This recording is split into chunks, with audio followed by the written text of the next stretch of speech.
पुणे जिल्ह्यातील जुन्नर तालुक्यातील पिंपळवंडी गावात 18 ऑगस्टची दुपार घरात 10 वर्षांची चिमुकली एकटीच होती. तब्येत ठीक नसल्याने ती त्या दिवशी शाळेत गेली नव्हती. आई वडील कामासाठी बाहेर गेले होते. घरात टीव्ही पाहत असलेली ही चिमुकली काही वेळातच अचानक बेपत्ता झाली आणि त्यानंतर सुरू झाला तिचा शोध. धक्कादायक बाब म्हणजे आरोपीही या शोध मोहिमेत सहभागी झाल्याचं समोर आलं. मात्र पोलिसांच्या तपासात सीसीटीव्ही फुटेज हाती लागलं आणि याच एका पुराव्यानं आरोपीचा खोटा मुखवटा फाडला गेला.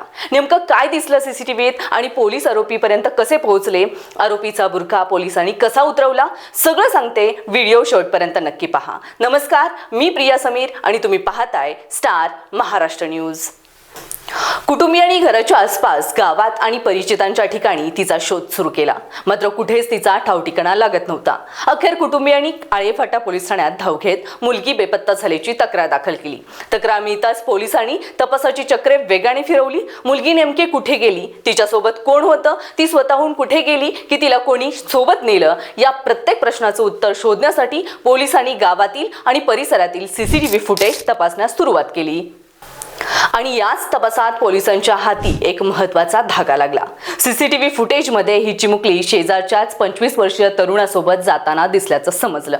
त्यामुळे पोलिसांचा संशय एका व्यक्तीभोवती केंद्रित झाला. धक्कादायक बाब म्हणजे मुलगी बेपत्ता झाल्यानंतर तिच्या शोधासाठी गावात मोहीम सुरू होती. कुटुंबीय आणि ग्रामस्थ मुलीचा शोध घेत होते. याच शोध मोहिमेमध्ये संशयित व्यक्तीही सहभागी झाल्याचं समोर आलं. मात्र पोलिसांच्या नजरेतून त्याचं वर्तन सुटलं नाही. सीसीटीव्हीमध्ये दिसणारी माहिती आणि संशयिताकडून मिळणारी माहिती यामध्ये काही विसंगती आढळल्यानं पोलिसांचा संशय आणखी बळावला. त्यानंतर पोलिसांनी संशयिताला ताब्यात घेऊन कसून चौकशी सुरू केली.